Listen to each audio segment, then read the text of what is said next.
दोस्तों, जैसा कि आप सब लोगों को पता है, हम सब लोग आज के दिन का बेसब्री से इंतज़ार कर रहे थे, क्योंकि आज के दिन ऑस्ट्रेलिया और इंडिया के बीच में वर्ल्ड कप 2023 का फाइनल मैच चल रहा है। हमारे जो बल्लेबाज थे उन्होंने काफ़ी ज़्यादा निराश किया। 240 रन का लक्ष्य मात्र ऑस्ट्रेलियन बल्लेबाजों को दिया है, लेकिन हमारे बॉलर ने शुरुआती में अच्छी शुरुआत की और 50 रन पर तकरीबन 3 विकेट ऑस्ट्रेलिया के गिरा लिए।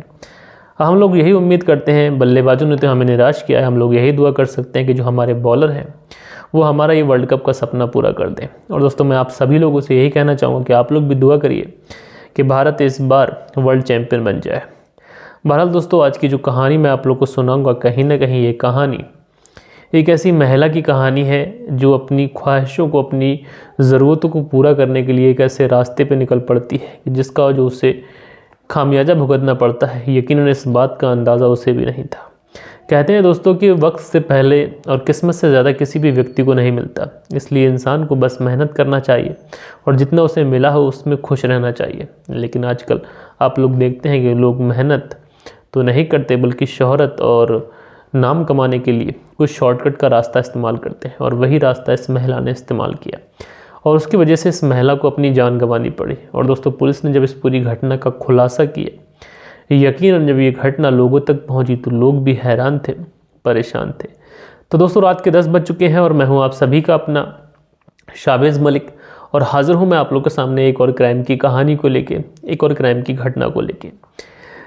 और दोस्तों, कल के दिन जिन लोगों ने भी कमेंट्स किए थे, उन सारे ही लोगों के कमेंट्स मैं आज के दिन वीडियो के अंत में अपने व्यूवर्स के साथ में ज़रूर से ज़रूर शेयर करूंगा, तो आप लोग वीडियो में अंत तक बने रहिएगा। और जो लोग भी आज के दिन कमेंट्स करना चाहते हैं तो वो आज के इस वीडियो पे आप लोग कमेंट्स कर दीजिए। किसी का बर्थडे विश करना चाहते हैं, किसी को किसी की सालगिरह की मुबारकबाद देना चाहते हैं, तो बस आप लोग लिख दीजिए और आप लोग के जो भी कमेंट्स रहेंगे ये कल के दिन मैं अपने वीडियो में अपने व्यूवर्स के साथ में ज़रूर से ज़रूर शेयर करूँगा। इस समय आप लोग को जो भी वीडियो मिल रही है ये डायरेक्टली हमारे बेडरूम से मिल रही है, क्योंकि इस समय आप सभी लोगों को पता है कि तबीयत ख़राब चल रही है, तो स्टूडियो में जाके वीडियो बना नहीं सकता, इसलिए बैकग्राउंड से और आवाज़ से अगर किसी को थोड़ी सी भी प्रॉब्लम होती है तो उसके लिए मैं माफ़ी चाहता हूँ। दरअसल दोस्तों, आज की जो कहानी मैं आप लोग को सुनाने जा रहा हूँ ये कहानी है दिल्ली से। और दोस्तों, पुरानी दिल्ली में जो जामा मस्जिद का इलाका है ये काफ़ी ज़्यादा फेमस है बाहर से घूमने आने वाले लोगों के लिए। ज़्यादातर लोग जामा मस्जिद के इलाके में घूमने आते हैं, इस वजह से जो जामा मस्जिद के इर्द गिर्द जो होटल का जो बिज़नेस है ये काफ़ी ज़्यादा चलता है, इसलिए बहुत सारे नए होटल, बहुत सारे पुराने होटल जामा मस्जिद के इर्द गिर्द मौजूद हैं। और इसी में एक होटल आता है अल दानिश। दरअसल दोस्तों, मैं बात कर रहा हूँ 19 नवंबर साल 2016।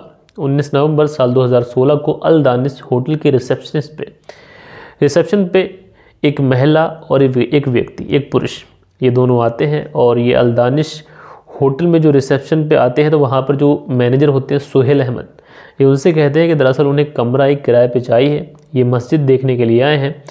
और जो व्यक्ति है ये बताता है कि मैं और मेरी पत्नी है, दूसरी कोई और लड़की मेरे साथ नहीं है। लेकिन जैसा कि आप सभी लोगों को पता है कि आजकल सिक्योरिटीज़ के पर्पज़ से हर किसी को आईडी चाहिए, इसलिए जो सोहेल अहमद होते हैं ये उस व्यक्ति से कहते हैं कि कमरा तो तुम्हें मिल जाएगा और कमरा खाली भी है, लेकिन उसके लिए तुम्हें अपना आधार कार्ड या पहचान पत्र कुछ दिखाना पड़ेगा। तो जो व्यक्ति साथ में होता है उस महिला के, वो अपना आधार कार्ड निकालता है और तुरंत रिसेप्शनिस्ट पे जो काउंटर होता है वहाँ पर रख देता है। अब जैसे ही सोहेल अहमद उस आधार कार्ड को देखते हैं तो उस आधार कार्ड पर जो नाम होता है ये आज़म अहमद नाम के व्यक्ति का नाम होता है, और जो इसमें एड्रेस बताया गया, एड्रेस था राजीव बस्ती, सोनीपत, हरियाणा। यानी आज़म अहमद राजीव बस्ती, सोनीपत, हरियाणा का रहने वाला, और वो बताता है कि जो उसके साथ में है ये उसकी पत्नी है। अब दोस्तों, उसके बाद में जो मैनेजर थे सोहेल अहमद, ये इनको कमरा नंबर 203 दिखा देते हैं। उसके बाद में जो आज़म था ये अपनी पत्नी के साथ में उस कमरा नंबर 203 में चला जाता है। लेकिन जैसे ही थोड़ी देर का वक्त गुजरता है ये आज़म वापस आता है, और वापस आने के बाद में ये रिसेप्शन पे कहता है कि साहब, मेरा जो आधार कार्ड मैंने आपको दिया था, मेरा आधार कार्ड दे दीजिए, दरअसल मुझे उस आधार कार्ड की फ़ोटो स्टेट किसी को भेजनी है। अब दोस्तों, उस समय जो रिसेप्शन पे बैठा व्यक्ति होता है वो आधार कार्ड ये सोचते हुए दे देता है कि आधार कार्ड की सारी डिटेल तो उसने रजिस्टर्ड में उतार ली है, उसको कुछ ज़रूरत भी नहीं है, इसमें वो आधार कार्ड दे सकता था। इसलिए ये आज़म को आधार कार्ड दे देता है, और आज़म जो है वो उस आधार कार्ड को लेता है और फोटो स्टेट कराने के बहाने से उस होटल से निकल जाता है। अब दोस्तों, जो वार्ड बॉय था, जो रूम में लोग जाते हैं, जो सर्विस के बारे में पूछते हैं, जो स्टाफ होता है, वो स्टाफ में से एक व्यक्ति उस रूम के पास जाता है और सुहेल अहमद की पत्नी को आवाज़ लगाता है, यानी उस कमरा नंबर 203 के बाहर से बेल बजाता है, आवाज़ लगाता है, लेकिन अंदर से कोई भी रिस्पॉन्स नहीं मिलता है। जब रिस्पॉन्स नहीं मिलता है, कई आवाज़ें ये लगा चुका था, तो ये घबराया हुआ रिसेप्शन पे आता है। और रिसेप्शन पे आने के बाद में जो मैनेजर थे सुहेल अहमद, ये उनसे कहता है कि कमरा नंबर 203 से कोई भी आवाज़ नहीं आ रही है। मैं बहुत देर से वहाँ पर गया था लेकिन कोई भी है नहीं, तो मैं किसी दूसरे कमरे में चला जाता हूँ, वहाँ की सर्विस जो है उसको पूरा कर देता हूँ। तो सुहेल अहमद जब ये बात सुनते हैं तो वो भी एकदम से घबराए दौड़े दौड़े उस रूम के गेट पर पहुँचते हैं और कई सारी आवाज़ें देते हैं। जब कई सारी आवाज़ें देते हैं तो उस रूम से न तो कोई आवाज़ आती है, ना तो उस रूम का गेट खुलता है। अब दोस्तों, जब इस तरीके का मामला है, सुहेल अहमद जो मैनेजर थे ये भी देखते हैं, तो ये तुरंत उस रूम का दरवाज़ा खोल देते हैं, क्योंकि मैनेजर के पास में दूसरी की होती है। अब दोस्तों, जैसे ही दरवाज़ा खोला जाता है तो अंदर का जो नज़ारा था, इस नज़ारों को देखते ही वहाँ पर जितने भी लोग थे सबके होश उड़ गए। दरअसल आज़म की जो पत्नी जो उस रूम के अंदर थी, उसकी मौत हो चुकी थी और जो डेड बॉडी थी ये बाथरूम के अंदर पड़ी हुई थी। जब इस तरीके का मामला देखते हैं तो जो सुहेल अहमद जो मैनेजर थे ये भी दौड़े दौड़े अपने सीनियर मैनेजर के पास जाते हैं, जो अल दानिश कर जो होटल है, इसी में दानिश नाम के एक व्यक्ति जो कि दूसरे मैनेजर थे।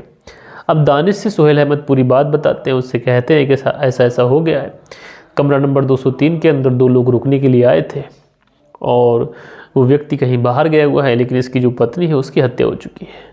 अब जो दानिश थे तुरंत वहीं पर जामा मस्जिद के पास जो पुलिस स्टेशन है, उस पुलिस स्टेशन में जाते हैं और पुलिस को सारी बात बताते हैं। अब दोस्तों, पुलिस जब जैसे ही ये बात सुनती है तो पुलिस तुरंत चौकस हो जाती है और तुरंत अपनी टीम को लेकर उस होटल के पास पहुंचती है अल दानिश। अब जैसे ही एक लोग कमरे के अंदर जाते हैं तो देखते क्या है, एक महिला की जो डेड बॉडी है वो बाथरूम के अंदर पड़ी हुई है। अब दोस्तों, बाथरूम के अंदर जब डेड बॉडी पड़ी हुई पुलिस देखती है तो बहुत बारीकी से छानबीन की जाती है कि आखिर ये पता लग सके कि इस महिला की हत्या कैसे हुई है। तो पुलिस जब अपनी छानबीन कर रही होती है तो उसमें पुलिस को चीज़ तो साफ दिखाई पड़ती है कि इस महिला के गर्दन पर एक निशान होता है, यानी ये चीज़ तो साफ थी कि महिला की जो हत्या हुई है वो गला दबा के हुई है। लेकिन पुलिस उस महिला की और ज़्यादा तलाशी करती है ताकि कहीं से कोई आधार कार्ड, कुछ पहचान पत्र, कुछ ऐसा मिल सके जिससे ये पता लगाया जा सके कि आखिर ये महिला है कौन और कहाँ की रहने वाली है। अब दोस्तों, पुलिस इस बारे में होटल के जो मैनेजर हैं सुहेल अहमद, उनसे पूछताछ करती है और उनसे पूछती है कि इसके साथ में कौन आया था और ये कौन लोग हैं, कहाँ के रहने वाले हैं, क्या तुमने इनसे इनकी कोई डिटेल ली।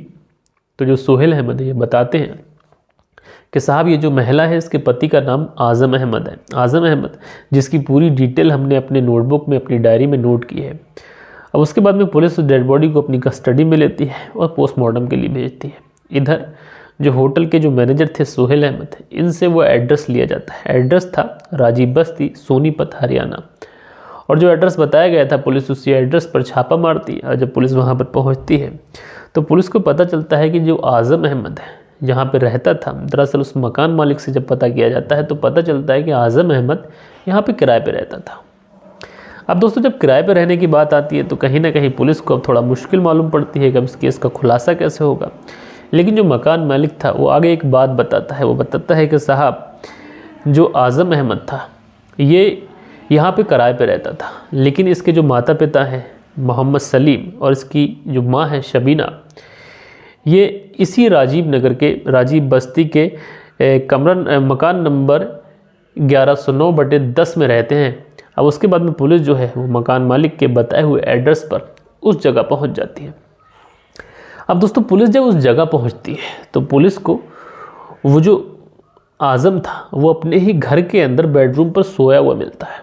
जब पुलिस आज़म को वहाँ पर जगाती है और उसको जैसे ही पुलिस जगाती है, जैसे ही आज़म की आंख खुलती है वो तुरंत घबरा जाता है। वो देखता है क्या है कि उसके सामने पुलिस है, वो हड़बड़ा जाता है, भागने की कोशिश करता है। जैसे ही वो भागने की कोशिश करता है पुलिस उसको दबोच लेती है। अब दोस्तों, पुलिस जब उसको दबोचती है और दबोच के जब थाने लेके आती है और पुलिस जब इससे पूछताछ करती है तो कुछ चीज़ें सामने आती है। दरअसल जो शबनम थी इसकी शादी हो चुकी थी और शबनम के जो पति था इसका नाम था अलादिया, जो कि गाज़ियाबाद का रहने वाला है। अब पुलिस जो है इस आज़म से अलादिया का कॉन्टैक्ट नंबर लेती है और अलादिया को कॉल करती है। अलादिया को कॉल करने के बाद में बताती है कि तुम्हारी जो पत्नी है उसकी हत्या हो चुकी है, ऐसे ऐसे उसकी डेड बॉडी एक होटल के अंदर मिली है। अब अलादिया जो है पुलिस के बताए हुए एड्रेस पर उस पुलिस थाने में पहुंचता है और तुरंत जो पोस्टमार्टम जहां पे हुआ था उस जगह पहुंचता है और अपनी पत्नी की जब डेड बॉडी देखता है तो ये शिनाख्त कर लेता है कि जो महिला है ये उसकी ही पत्नी शबनम है। लेकिन दोस्तों पुलिस जब आगे तफ्तीश करती है तो पता चलता है दरअसल ये जो शबनम है ये कोई मुस्लिम लड़की नहीं है, बल्कि ये लड़की एक हिंदू लड़की है और इसका नाम सोनिया है। सोनिया जो कि रहने वाली है शामली ज़िले की, और इसका जो गांव है कुराना गांव पड़ता है। इसके जो पिता हैं इनका नाम राम नरेश। राम नरेश के 2 बेटे और एक बेटी सोनिया। सोनिया जो कि कुराना गांव में ही रह के पढ़ती है। धीरे धीरे जब इसकी उम्र बढ़ती है, जैसे जैसे ये जवानी की दहलीज पर जाती है तो इसके कदम लड़खड़ा जाते हैं। जब इसके कदम लड़खड़ाते हैं तो इसके पिता को लोग बताते हैं उसकी बेटी के बारे में। जब उसकी बेटी के बारे में लोग जो है आस पड़ोस के जो राम नरेश को बताते हैं तो राम नरेश इस बात को लेकर काफ़ी ज़्यादा चिंतित होता है। जब वो चिंतित होता है तो वो सोचता है कि क्यों ना उसे अपनी बेटी की शादी कर देनी चाहिए, क्योंकि इस उम्र में अगर शादी कर दी जाए बहकने से पहले तो इज़्ज़त जो है वो बच जाएगी। इसलिए राम नरेश अपनी बेटी के लिए एक लड़के की तलाश शुरू करता है और दोस्तों आखिरकार उसकी जो तलाश थी वो ख़त्म भी हो जाती है। दरअसल गाज़ियाबाद के लोनी का रहने वाला करण, जिससे वो अपनी बेटी की शादी साल 2009 में कर देता है। अब दोस्तों जो सोनिया थी ये करण के साथ उसके घर चली जाती है, यानी अपने मायके को छोड़ के अपने ससुराल चली जाती है और वहाँ पे जाने के बाद में ये अपने पति के साथ में एक खुशहाल ज़िंदगी जीना शुरू करती है। अब दोस्तों ये उसके साथ वहाँ पर रहने तो लगती है, लेकिन जैसे जैसे थोड़ा वक्त गुजरता है तो ये अपने पति से काफ़ी ज़्यादा डिमांड रखती है, अपनी ख्वाहिशें पूरी करने की कोशिश करती है, क्योंकि ये अपने मायके से बहुत ढेर सारे सपने लेके गई थी। लेकिन दोस्तों जो करण था ये मेहनत मजदूरी करता था, कुछ ज़्यादा पैसे कमाता नहीं था, इसलिए ये अपनी पत्नी की हर ख्वाहिश पूरी नहीं कर सकता था। अब दोस्तों जब ये अपनी पत्नी की ख्वाहिशें पूरी कर नहीं पाता है तो इस बात को लेकर इन दोनों के बीच में झगड़ा होता है। जब इन दोनों के बीच में झगड़ा तकरार शुरू होता है तो इन दोनों के बीच में बात इतनी बढ़ जाती है कि सोनिया जब भी अपने पति से लड़ती है तो अपने पति से लड़ने के बाद में ये अपने गांव कुराना चली जाती है। लेकिन कुराना जाने के समय जो रास्ते का जो सफ़र होता है उस सफ़र को इसे बस से काटना था, लेकिन इसी बस में इसकी मुलाकात होती है अलादिया से। दोस्तों जो अलादिया था ये अलादिया था बस का कंडक्टर। जब इन दोनों के बीच में बातचीत शुरू होती है तो जो सोनिया थी ये अपने पति के बारे में और अपने पति की माली हालत के बारे में अलादिया को एक एक बात बता देती है। अलादिया जो कि इस मौके का इंतज़ार कर रहा था, कहीं ना कहीं सोनिया की खूबसूरती का वो कायल हो चुका था, इसलिए अलादिया भी अब सोनिया के करीब आने की कोशिश करता है। इन दोनों के बीच में बातचीत शुरू होती है, उसके बाद में इन दोनों के बीच में गहरी दोस्ती हो जाती है। और दोस्तों आजकल महिला और पुरुष यानी किसी लड़के और लड़के के बीच में दोस्ती की बात की जाए तो ये बहुत ही एक ना के बराबर बहुत ही इम्पॉसिबल सी चीज़ है, और ये दोस्ती कब प्यार में बदल जाती है इन दोनों को कानो कान खबर नहीं लगती। अब जब दोस्ती प्यार में बदल जाती है तो एक दिन अलादिया सोनिया से कहता है कि वह उससे शादी करना चाहता है और वो इससे बेइंतहा मोहब्बत करता है और वह उसके लिए उसकी हर ख्वाहिश को भी पूरा करेगा। जब सोनिया इस तरीके का ओपन ऑफ़र देखती है तो बहुत ज़्यादा खुश हो जाती है और वो एक दिन अपने पति को बिना बताए अपने ससुराल में बिना बताए अलादिया के साथ अपने घर से फ़रार हो जाती है। उसके बाद में जो अलादिया था ये सोनिया से शादी कर लेता है और सोनिया से शादी करने के बाद में इसी राजीव बस्ती में एक मकान किराए पे लेता है और वहीं पर रहने लगता है। और दोस्तों अपनी पत्नी सोनिया का नाम बदल कर ये शबनम रख देता है। अब ये अपनी पत्नी के साथ में ज़िंदगी जो है वो गुजारना शुरू करता है। चूँकि ये एक कंडक्टर था बस का तो दिन दिन भर ये बस पे कंडक्टरी करता, और इस बीच में जो इसकी पत्नी शबनम थी ये घर पे अकेली रहती। जब ये वहाँ पर अकेली रहती है तो इसी के बगल में एक लड़का किराए पे रहता है, जिस लड़के का नाम आज़म दोस्तों जो कि अपने माता पिता का इकलौता लड़का है, एक प्राइवेट कंपनी में नौकरी करता है, 9,000 सैलरी मिलती है, जो भी पैसे मिलते हैं अपने ऊपर खर्च करता। अब जब अलादिया बस पे जाता तो जो शबनम थी ये घर पे अकेली रहती, पड़ोस में आज़म रहता है। इन दोनों के बीच में कुछ बातचीत शुरू होती है और ये बातचीत जो है वो दोस्ती में बदल जाती है। जब इन दोनों के बीच में दोस्ती शुरू होती है तो जो आज़म था जो भी इसको सैलरी मिलती है उसके गिफ्ट खरीदता और शबनम को देता। शबनम को जब गिफ्ट मिलते तो उसको लगता है कि ये जो व्यक्ति है आज़म यही उसके सारे सपने पूरे कर सकता है, इसलिए काफ़ी ज़्यादा खुश भी होती। अब दोस्तों इन दोनों के बीच में फिर से दोस्ती हो जाती है, यानी पहले जो पति था करण के बाद में अलादिया आया और अलादिया के बाद में अब ये आज़म आ चुका था। आज़म जो कि लगातार शबनम से मिलता और उसी के बीच में इन दोनों के बीच में शारीरिक संबंध बन जाते हैं। अब दोस्तों इन सारी चीज़ों के बारे में अलादिया यानी शबनम के पति को बिल्कुल भी कानो कान खबर नहीं थी और वो अक्सर बस पे कंडक्टरी करने के लिए जाता और शबनम जो है वो अपने पड़ोसी आज़म को बुलाती और उसके साथ में शारीरिक संबंध बनाती। लेकिन ये सारी चीज़ें भले ही अलादिया को ना पता थी, लेकिन पड़ोसियों को सारी चीज़ें खबर हो चुकी थी और इस बारे में पड़ोसी एक दिन अलादिया को बता देते हैं। अब दोस्तों अलादिया को जब पड़ोसी इस तरीके की बात कहते हैं कि जब तुम घर पे नहीं होती हो, तुम्हारी जो पत्नी है, ये पड़ोसी आज़म जो लड़का है जिसकी उम्र मात्र 24 साल है, उसको अपने कमरे पे बुलाती है और उसके बाद में ये लोग मुलाकातें करते हैं। अब जो अलादिया था ये इस बारे में जाकर अपनी पत्नी से बात करता है। अपनी पत्नी से जब कहता है कि इस तरीके की बातें मुझे मोहल्ले से पता चल रही हैं, तो जो शबनम थी अपने पति से कहती है कि तुम मोहल्ले वालों की बातों पे ना जाओ, दरअसल ये सारे के सारे लोग झूठ बोल रहे हैं और ये मेरे ऊपर इस तरीके का इल्ज़ाम लगा रहे हैं, तुम मेरे ऊपर शक मत करो, मैं सिर्फ तुमसे मोहब्बत करती हूँ। जब ये इस तरीके की बातें अलादिया से कहती है, अपने पति से कहती है, तो कहीं ना कहीं अलादिया उसको पूरा यकीन था कि शबनम झूठ बोल रही है और ये सच को ऐसे कबूलेगी नहीं। इसलिए ये अपनी पत्नी को रंगे हाथों पकड़ने के लिए एक प्लान बनाता है। और दोस्तों प्लान ये बनाता है कि एक दिन ये काम पे जाता है, बस के लिए निकलता है और उसके बाद में रास्ते से ही लौट आता है। अब जैसे ही ये रास्ते से लौट के आता है तो उसी समय ये अपनी पत्नी को पड़ोस में रहने वाले लड़के आज़म के साथ में रंगे हाथों पकड़ लेता है। जब ये अपनी पत्नी को रंगे हाथों पकड़ लेता है तो इस बीच में इन दोनों के बीच में काफ़ी ज़्यादा झगड़ा होता है, झगड़ा तकरार होती है। आज़म जो है वो मौका देखते ही वहाँ से निकल जाता है। अब जब इन दोनों पति पत्नियों के बीच में काफ़ी ज़्यादा झगड़ा होता है, तकरार होती है, तो जो सोनिया और शबनम थी ये अपने पति अलादिया से कहती है कि दरअसल उससे गलती हो गई और आगे से वो ये गलती कभी नहीं करेगी। तो जो अलादिया था ये अपनी पत्नी को माफ़ कर देता है। अब दोस्तों धीरे धीरे समय गुजरता है, लगभग 1 महीने का समय गुजर जाता है। जब अलादिया अपनी पत्नी पे काफ़ी ज़्यादा भरोसा करने लगता है, वो सोचता है कि उसकी पत्नी बहक गई थी, लेकिन उसी बीच में जो शबनम थी ये अपनी आदतों से बाज नहीं आती है। ये फिर से उस आज़म को कॉल करती है और आज़म को कॉल करने के बाद में ये फिर से उससे मिलना जुलना शुरू करती है, लेकिन इस बार ये बाहर मिलती है, होटलों में मिलती है।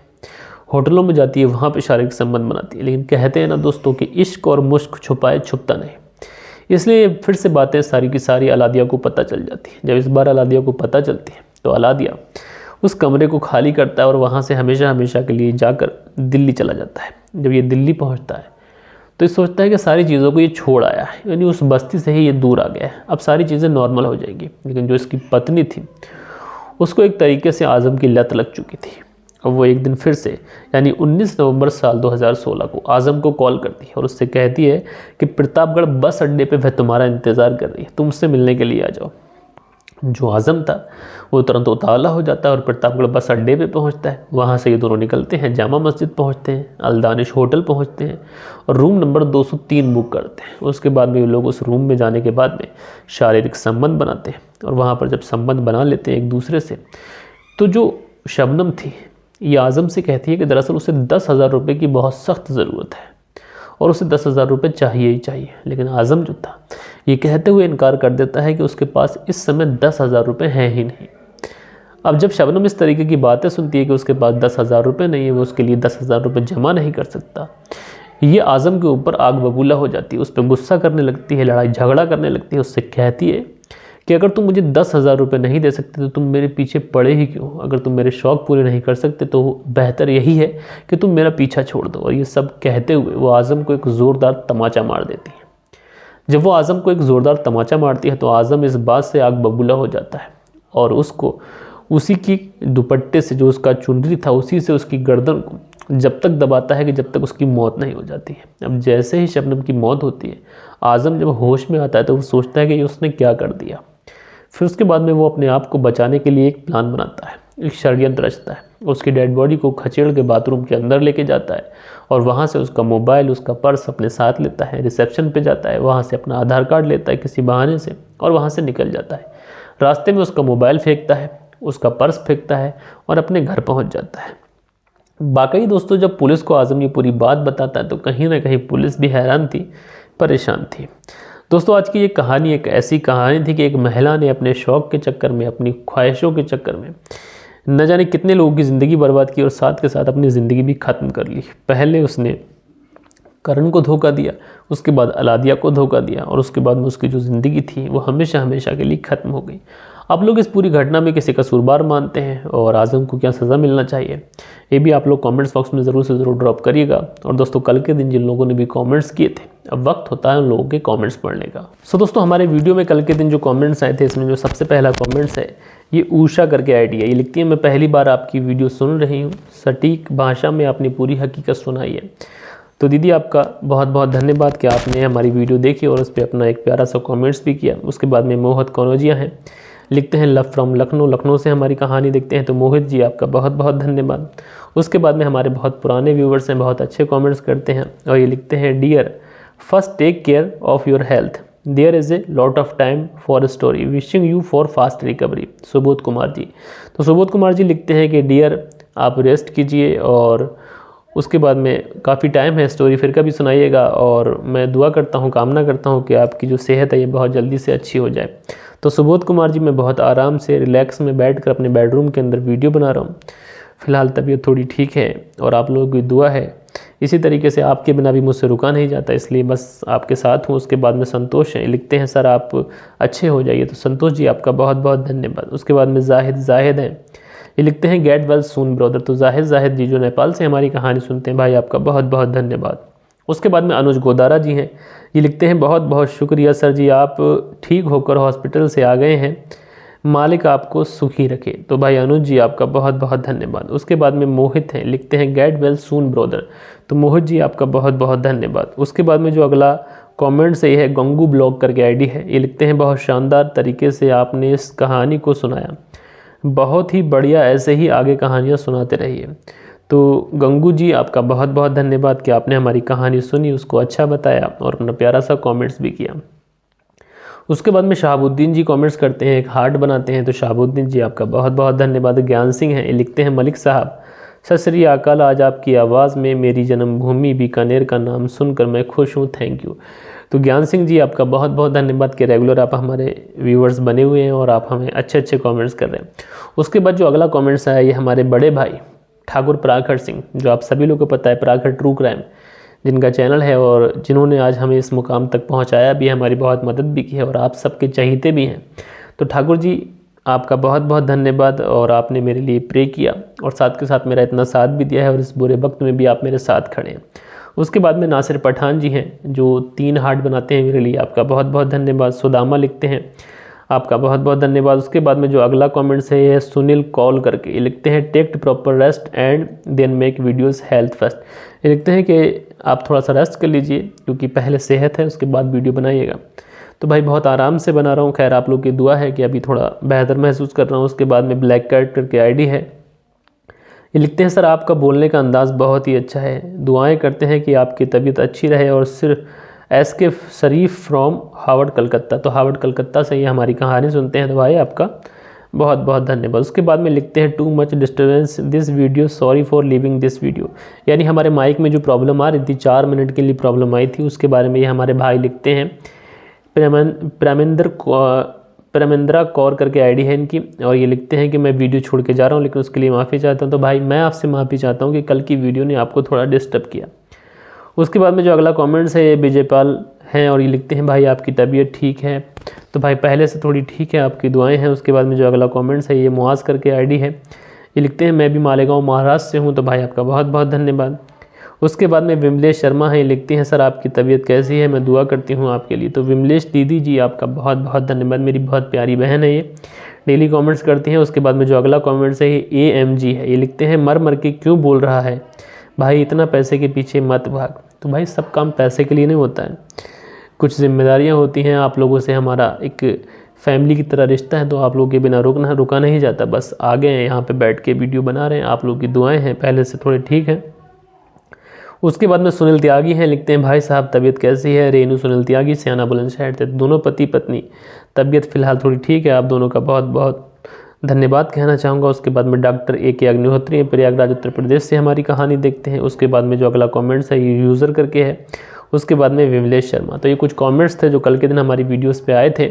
बहरहाल दोस्तों आप लोगों को कहानी कैसी लगी कमेंट्स में ज़रूर बताइएगा। और अगर आप लोग कमेंट्स में किसी को बर्थडे विश करना चाहते हैं, किसी को किसी की सालगिरह की मुबारकबाद देना चाहते हैं, तो आप लोग बस लिख दीजिए। और दोस्तों हम लोग मिलते हैं कल के दिन किसी और क्राइम स्टोरी में, किसी और सच्ची घटना के साथ। जब तक के लिए अपना ख्याल रखें, परिवार के रिश्तों की अहमियत को समझें, परिवार का ख्याल रखें। जय हिंद, जय भारत।